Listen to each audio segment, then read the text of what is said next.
Welcome to Business Innovators Radio, featuring industry influencers and trendsetters sharing proven strategies to help you build a better life right now.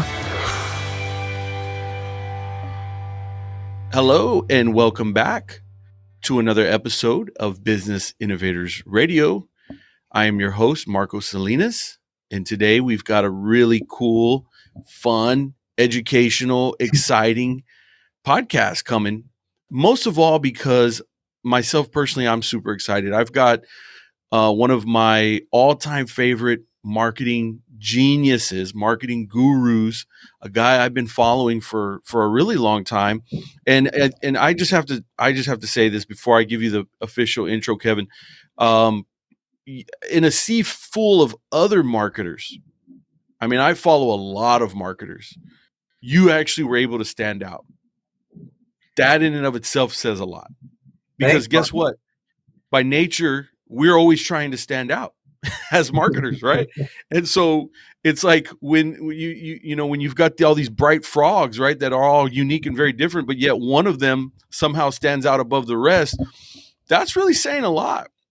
I appreciate it. And in my humble opinion, that is you. That is the man that I am interviewing today, and he is none other than Mr. Kevin Donlin of Client Cloning Systems. Kevin, welcome to the podcast. Thank you, Marco. I should have waited my turn to jump in there and thank you. So I've thanked you 3 times already. That's about 1/10 as many as I need to. I really appreciate that. Well, that's pretty cool. No problem at all. So like I was saying, I mean, you've been around, you've been doing this for a long time. We're both products of one of the all-time legends, of course, Dan Kennedy. And I think somewhere in that mix is probably where I discovered you. I think that's where I found you. But I did come across what you have as I think you call it your client cloning system. What is the name of the little mailer that you can send out? What is this called again? Remind me, refresh me. Yeah, it's called the Client Cloning Kit. It looks like a pipe bomb. Okay. Yeah, it's a tube with red rubber caps. We can talk about that, but my Client Cloning Kit, I'm kind of notorious for that little widget. Yeah, that's right. And it's been a while, but it was several years ago that I came across that somehow or another. I as a marketing nerd, I ordered it from you, and you sent it out right away, and it came in that little container, which in and of itself is already very unique and very different. And then I pulled that sucker out, and I started, I found a nice little quiet spot. I was going to say I'm a cigar smoker, so I went to the cigar lounge, and I brought your thing, and I started pulling it out while I was smoking a cigar, and I just started devouring each one of your little ideas that you had in there, and each one left me with my mind blown, because on one hand, Kevin, they were very simple. On one hand, there was something to it that was like, there's no rocket science going on here. On the other hand, you took something that was very simple and you made it extremely unique. And I think that's a big part of why your systems and your processes work, because you're taking things that maybe people are familiar with and recognize, and you're turning them into something that stands out and unique. Hence my introduction about you and the things that you're doing. Since then as well, Kevin, I've come across several other people bragging about you. I've seen several other people on social media saying, you wouldn't believe what Kevin sent me in the mail. I know I saw a post from the mattress guys. You know the mattress guys? Yeah. They had said, yeah, I can't pronounce the guy's last name, but you know who I'm talking about. Jeff Giannakovo. That's it is. Yeah, Giannakovo. Gosh, it's been a while. So it's an unpronounceable Italian name, but a terrific guy, Jeff. So those guys get used a lot as case studies with, GKIC and the No BS world. They're always bragging about them, right? But then that guy turns around and says, this is all I do all day, but you're not going to believe what Kevin Donlin sent me. So he's bragging on you, right? He's super impressed. And that's my point, is that you're kind of the marketer's marketer, man. I really think that you are.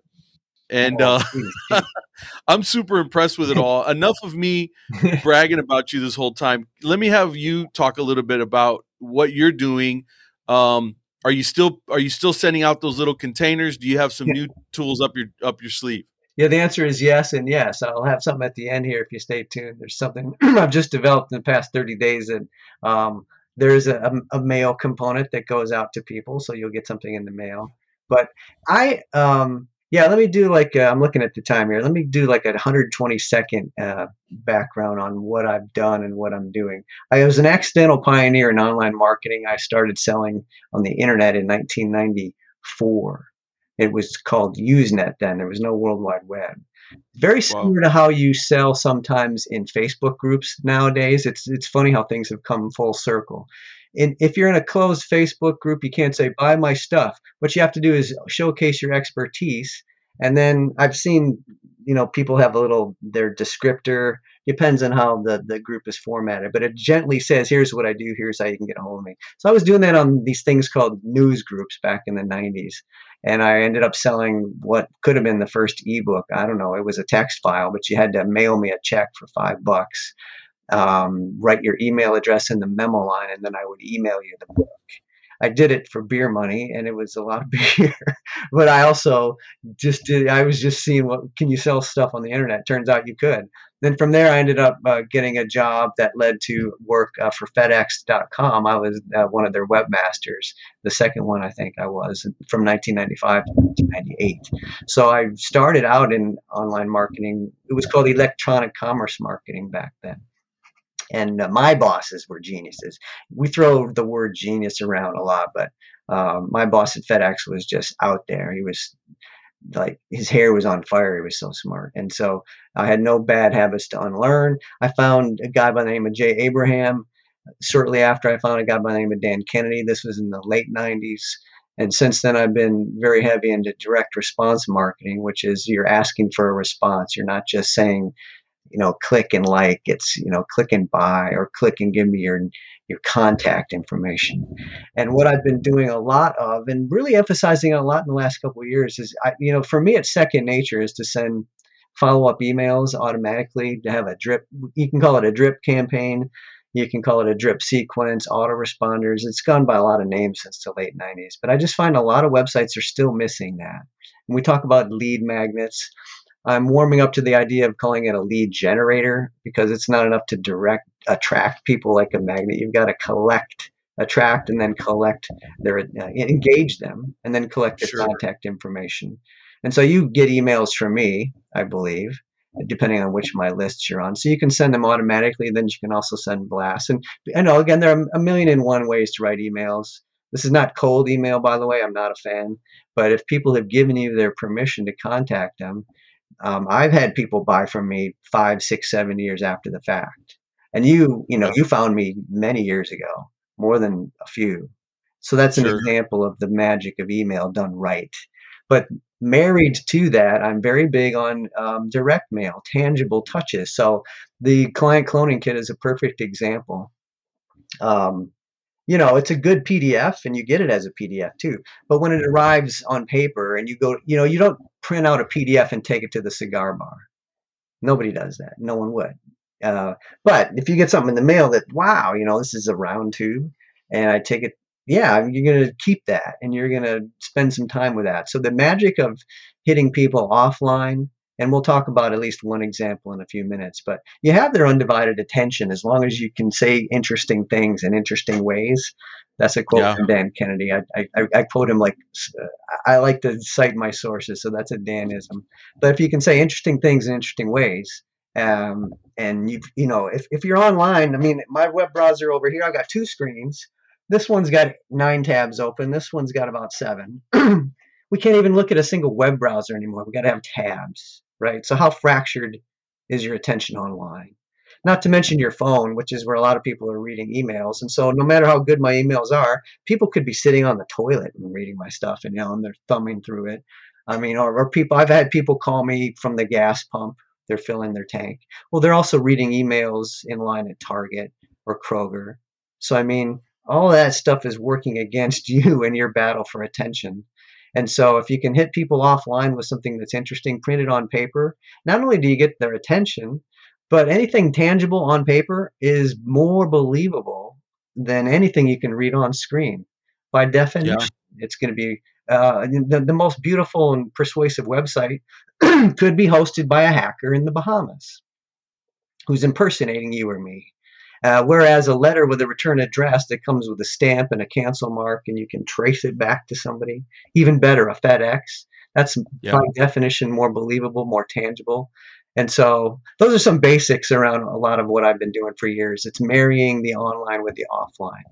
And Sure. that's a short answer. It's too long, I'm afraid. That was closer to 5 minutes. But yeah, so That's all anybody, right. watching this now, if you've got a good website and you can get the same message on paper and deliver it, you've just increased your effectiveness 50 to 100% without doing Yeah. anything else. And I'll give you an example in 30, as soon as we get to it. It's the easiest piece of direct mail in the world. I'll show you. Wonderful. Wonderful. Now, this is Kevin, this is something that you're still very much doing today for your clients. You're still marrying kind of offline and online strategies. Would you say that's kind of still your bread and butter for the clients that you serve? Yeah, it is. You've got to have, I don't work with startups. You got to have a good business that's solid and a good website. And if you're doing anything good online, I can help you do much better online, and then I can help you offline as well. I started after all online. I'm one of the few people that's been selling stuff on the internet for almost 30 years. And so I Yeah. started in email. That was my first thing. And then I was around, I had a website in 1995. It might have been 1996. There were so few websites back then. They used to print yellow pages. There was no Google. There were Sure. so few web pages. You would actually buy the internet yellow pages. That's what it was called, because there just weren't a lot of Wow. websites. So I've been I around see. for a while. Yeah, and isn't it interesting? Back then, of course, that was the new thing. So you were involved in it. And as time has gone by, everybody's all about the online now. And you kind of have started drifting more towards the offline because I think as a general rule, and tell me if you agree, I think it's less crowded Yeah. in the offline space. And you showing up in the mailbox, you're going to stand out. Mhm. And again, that's my point, right? As marketers, we're really always trying to find creative ways to stand out. And now more than ever is that huge opportunity for businesses to capitalize on the mailbox, as it's Sure. just, we are inundated with stuff online. Yeah, there's a place for online digital, of course. I've got a friend, I was just talking to him yesterday. He's selling $50,000 pieces of equipment through Facebook ads. People are calling him and saying, I need this. That's pretty cool. He's a genius marketer, terrific guy. But he's also doing direct mail, and I'm helping him with that. And so they go together. It's just like peanut butter and chocolate. You can do fine with one or the other, but together they're just kind of magical. Sure. So your business is called Client Cloning System. What can you walk us through just a basic idea of if you start consulting or working with a business, how do you guys identify the clients within that business that you want to clone? So that's a good question. So the concept is, if you have one delighted client and you're doing good work for them and you'd like more of them, you can build one and turn that one into two and then four, and then it's a geometric progression, and you can explode your results internally. Theoretically, there's no need to advertise for new clients. And this is not my idea.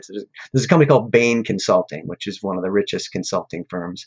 And they had like 20% annual growth for years. It started with a couple $1,000s back in might have been the early 70s.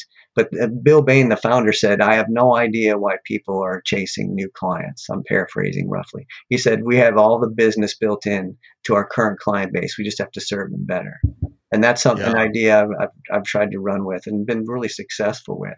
Some of my best successes are with people who've got unconverted leads. You've been following up with them and you're just not making headway. And if we can reach them offline with a message that complements or improves on your online messaging, we can start conversations. You can call them and they'll say, yeah, I got your letter. I'll give you a bit of inside baseball. One of my most successful tactics is what I call an endorsement letter. It's not a sales letter. It's written in the voice of one of your clients. And it's a sales letter by another name. So instead of coming from Kevin Donlin or Marco, it comes from Jane Doe. And it says, I'm going to tell you about my experience working with Marco. Yeah. Really 1 or 2 pages.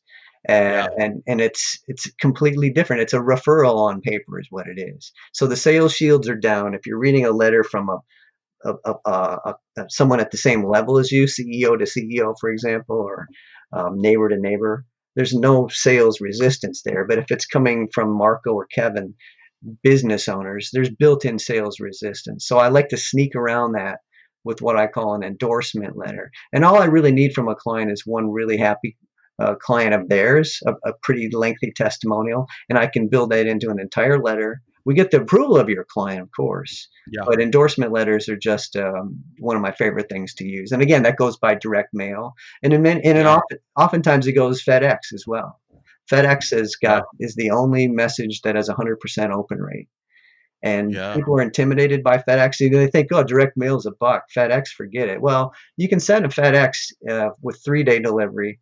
If you get a discount, you have to ask for it. But you can. I send them for $10. That's because I do Sure. a lot of FedExing. Maybe your mileage will vary. Maybe it's 15 for you or 20. But still, if your sales size, your ticket size justifies it, and you should find a way to sell something that justifies it. What's it worth to you to have 100% deliverability and 100% interest for at least 1 or 2, 3 minutes? That's Right. huge. That's the only thing you can do better than that would be to knock on their door and Correct. and they invite you into their office for 15 minutes. It's the same thing. So a FedEx is just one of my favorite delivery vehicles. And it's funny that I got my start in e-commerce working for FedEx. I'm not a stock owner, so I don't make any money by recommending FedEx. But there's nothing better. It still works. It Yeah, absolutely still works. dollar for dollar. One of my Now, favorites. speaking of what works, now you mentioned you had something, and we're going to get to that. I want you to share with the example that you had. Sure. But before that, I had one more question for you before we start diving into some of that. You are, and again, in my opinion, you're kind of the king of like this outside of the box way of doing things, of thinking, of creativity, and things like that.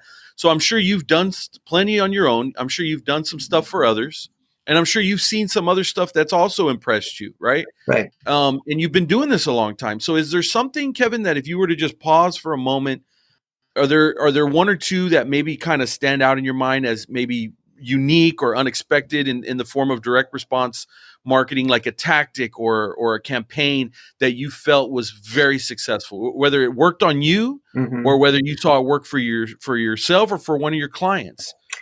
Is there anything that kind of stands out? So the one best thing, well, the answer is it depends. But I think I spoke about it earlier, an endorsement letter instead of a sales letter. Same That would be the idea, one. just a different author, a different voice. So if you can take your best sales message and rewrite it in the voice of one of your clients, you're going to be on to something. So let me tell you, look, I write these out every day. You want something that's going to get open. So on a good day, email gets open 20 to 25% of the time, but a small square envelope, which has a thank you note inside, this has got, as long as you got the address correct, it's 100% open rate. This Sure. and a FedEx, no one throws out a small square envelope. So if you take, so I've done this for years, off and on. Okay, very Looks good. familiar. It's the same one. Yeah, you got one from me. I got two from you. You did. Yeah, one was a. Yes. So, and they were opened, and they were opened within. You don't get anything in a small square envelope from your ex-wife's attorney, or there's no bench warrant for your arrest that comes in a small square envelope. It's only good news. It's a party invitation, or in this case, it's a thank you note. So if you forget everything else from this interview, find a way to tie your sales message to a thank you note, and it's going to get open and it's going to get read. Now, this is the same principle that people are familiar with the Gary Halbert dollar bill letter.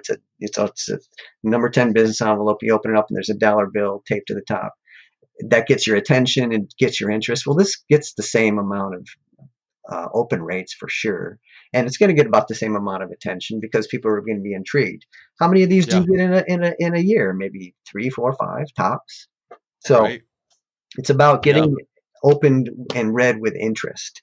If you get that, you're halfway home, because everything online is just competing for your interest, and your attention is completely fractured. So let me throw another one at you. This has been working for me for years. I call it the paper email. And so email rates are 20 to 25%, let's say, for the sake of argument. I just sent one out today that's getting opened about 40%. So that's pretty cool, but still. That's like more than a half of them are failing. If you can take your best email message, give it the title paper email, print it, and I send them. I often will send them in a small square envelope. It's the same message. You don't even have to make much of a change except call it paper email. And so why did I send you a paper email? Because this message is important and I wanted to make sure it didn't get caught in a spam filter. And then the rest of it is just your email that you were going to send anyway. So I invented this by accident over a decade ago. I sent it to Seth Godin, who was one of my favorite marketers, and he called me and said, "Hey, thanks for the nice note." He called me. So back then we used to call it a car phone, but he was in his car. It wasn't that long ago. But the point is, hey, I got through to Seth Godin. So that worked. And so I've been doing it ever since. And so I get kind of creative. I like to include a picture of my dog. Humor done well is a good thing.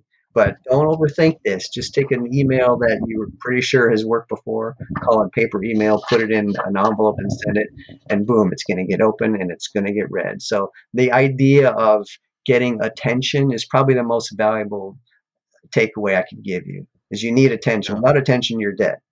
Your message is brilliant and it's completely over their heads. They're just it's unread. So you need attention. FedEx and small square envelopes are two proven ways to get attention.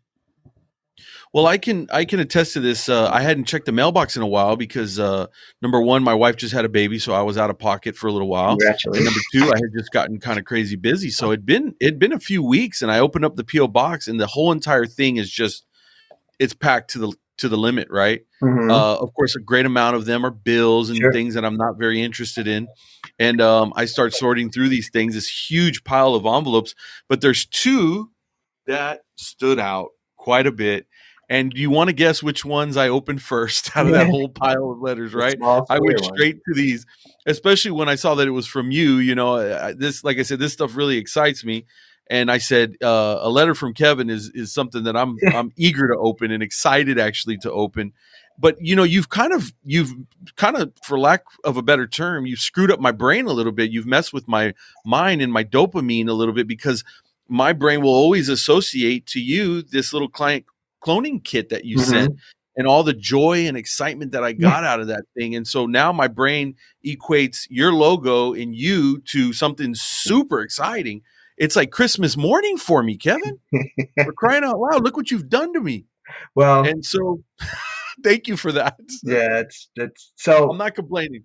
I'm going to give a general idea and then a very specific idea when it comes to creativity. So Linus Pauling, I think he's the only guy who ever won a Nobel Prize in two completely different fields.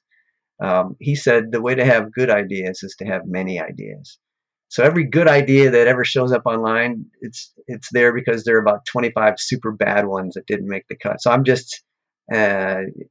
prolific in the ideas I generate, and then I just winnow out most of them. And also, you know, I post a lot on LinkedIn, and I delete a lot on LinkedIn because that was sucky. Oh, that didn't work. So the stuff you see over time, it's evolution. So if you want good ideas, just have many ideas and don't be afraid of having bad ideas. I see a lot of people who just edit themselves too early. You got to be willing to suck for a long time to be good, and don't be afraid of that. There's the only shame is in not trying. So that's a general tip. Let me give a specific tip. This is something. So I'm really big on unique language. And this will be. I think we have time for this, and this will be a couple minutes here, and then we can wrap up. But perfect. If you look at your website, anyone who owns a business, do you offer a free consultation or a free ebook? Does it ask people to subscribe to your free newsletter? If so, that's not so good, because that's all commodity language. Free ebook, free consultation, free quote, free report, free newsletter. If you Google those with quote marks around them to get an exact count, it's in the millions, the number of people who have a free consultation. So when you're saying the same thing as everybody else, you become a commodity. You've been talking for a while here about standing out. If you don't stand out, you're a commodity, just like sugar and gasoline. And so how do we shop for sugar and gasoline? We make buying decisions based on price. We go with the cheapest one because they're all the same. So if you're saying what everyone else is saying, you're in a bad place. You're not going to go out of business tomorrow, but you're not going to be growing as fast as you could. So if you Google client cloning kit with quote marks around it, you'll find a couple hundred instances. They all point to my website. I own that term. And instead of a free consultation, I have a client cloning conversation. If you Google that in quotes, there's a dozen maybe, they all point to me.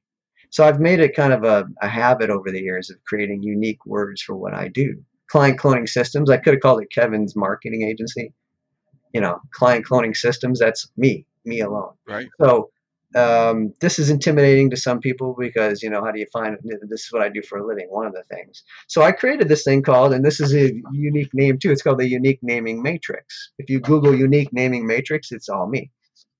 What this is 216 ways to come up with an alternative for free consultation, free report, that sort of thing. And it's an in-house tool I developed for myself.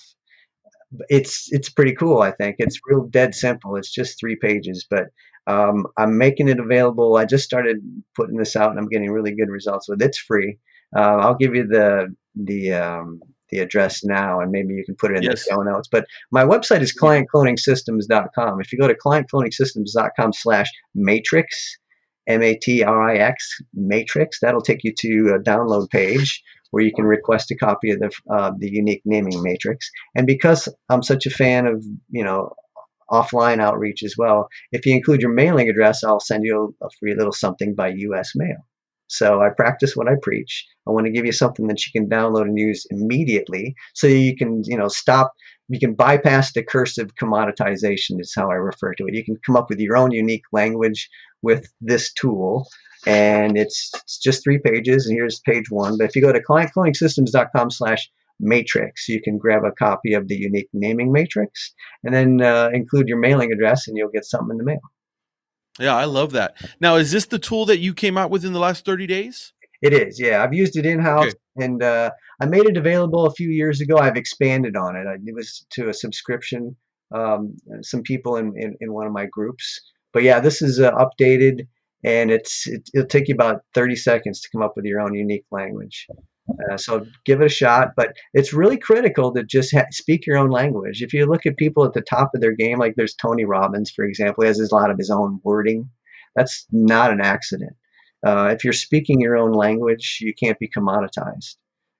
One of the ways to not be commoditized. Everyone talks about unique selling proposition. Sure, you need that. And positioning. Sure, you need unique positioning, but that takes a lot of time and thinking and effort to get to those. But unique language for your initial consultation or your lead generator, your lead magnet, you can do that in 2 minutes with my tool.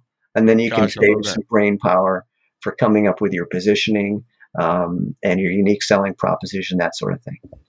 That's fantastic. Once you download it, Kevin, is it something that you have access to and you can keep playing with, or do you have to redo it? No, it's a PDF. It's not a generator, but you just look, you can print it and play with it. I'm a big fan. So people, this is a good question. I don't do anything really that's an online version of anything because I'm a big fan of writing on paper. And okay, gotcha. The last thing I leave you with is that if you want to solve a problem, you really want to put pen to paper or pencil and just start your hand moving, because you're using your brain in a completely different way if you're getting physical with your words and writing on paper. Yeah. This is something I've been journaling since like 4th grade, right? And so I'm a big believer in journaling. This is much easier than journaling. Just write. There's a quote, 100%. I wish it was me. Someone else said, I don't know what I'm thinking until I see what I've written. And this is how I solve problems, and a lot of people do. But I mean, creativity, brainstorming, write the thing on paper and see if you don't get better results than just pounding on a keyboard. That's great. That's great. Last quick little tidbit. Is there a book that you could recommend? Is there something that you've read recently or all-time favorite? What can you leave us with in terms of something to go and do some homework and read and start I wish I had it diving into? So I'm a huge fan of the 80-20 principle by Richard Koch. There's a little workbook, which is the 80-20 principle boiled down to like 40 pages. It's called 16X. If you go to Amazon, I think it's like $7.